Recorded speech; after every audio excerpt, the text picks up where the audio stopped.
बिस्मिल्लाहिर्रहमानिर्रहीम। अस्सलाम वालेकुम।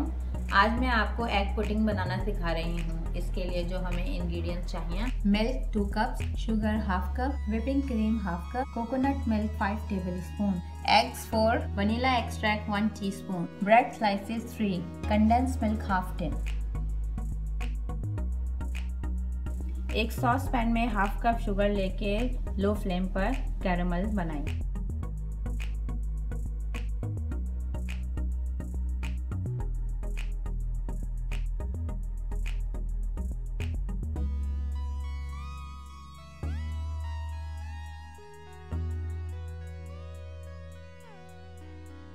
सारे इंग्रेडिएंट्स ब्लेंडर में डाल के अच्छी तरह ब्लेंड कर लेंगे।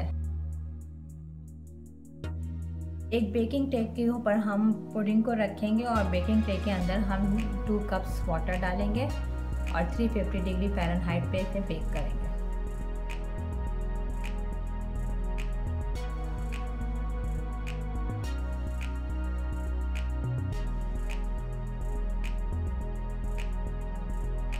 मज़ेदार एग पुडिंग रेडी है, एंजॉय करें।